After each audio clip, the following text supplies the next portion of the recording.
Өзгөчө кырдаалда режимин сактоо ар бир кыргызстандыктан өзгөчө жоопкерчиликти талап кылат. Бул тууралуу өкмөт башчы Мухаммедкалый Абылгазиев республикалык ыкчам штабтын жыйынында билдирди. Абылгазиев баса белгилегендей, бүгүнкү күндө көрүлүп жаткан бардык чаралар эң башкысы жарандардын саламаттыгын сактоого багытталган. Ал мекендештер киргизилген чектөөлөрдү түшүнүү жана жоопкерчилик менен кабыл аларына ишеним билдирди. Өзгөчө абал 2020 жылдын 10 майында кечки саат 24:00 бул режим токтойт.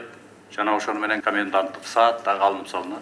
Ошону менен бирге эле өзүңүздөр билесиздер, 22 марттан бери ошо өзгөчө абал кирбеген аймактардын бардыгында өзгөчө кырдаал режими иштеп атат.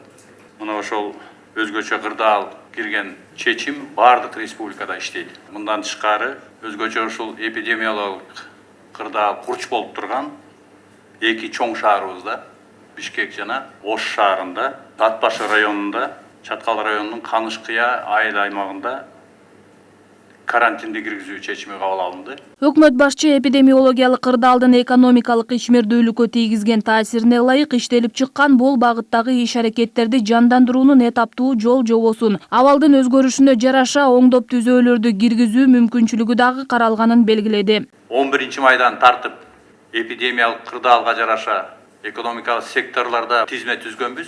Биринчиси финансылык жана финансылык кызмат көрсөтүү чөйрөлөрү иштей баштасын деп дарыгерлерибиздин сунушу менен берип атабыз. Экинчиси калкты тейлөө кызматтары. Үчүнчүсү соода чөйрөсү боюнча курулуш материалдарын сатуу боюнча дүкөндөргө, анан базарларга дагы мындай уруксат берип атабыз. Автотетик сатуучу базарлар бар. Автомобилдерге тиешелүү. Буларга да уруксат бердирип атабыз. Мындан тышкары тигүү жана булгар иштетүү боюнча бизде тармактар бар. Анан машина сата турган базарлар бар. Алар иштебейт. Официалдуу түрдө жанагы автосалон болуп иштеген ишкерликтер иштейт.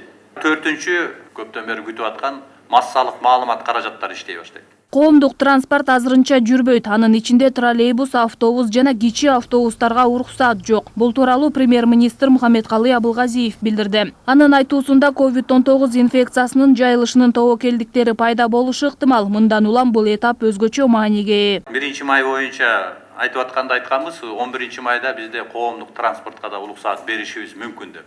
Бирок бүгүн дарыгерлерибиздин ою боюнча орууну жайылтуу тобокелчилик абдан көп болуп атат коомдук транспортто. Бул троллейбустар, автобустар, анан кичи автобустар, микроавтобус дегендер. Булардын баарын тең азыр кое туралы дедик.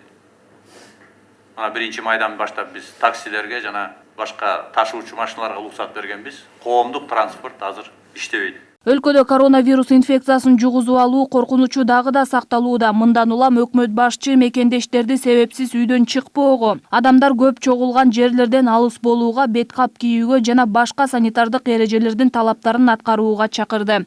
Алина Бактыбекова, Жан Таймакенов, Пирамида.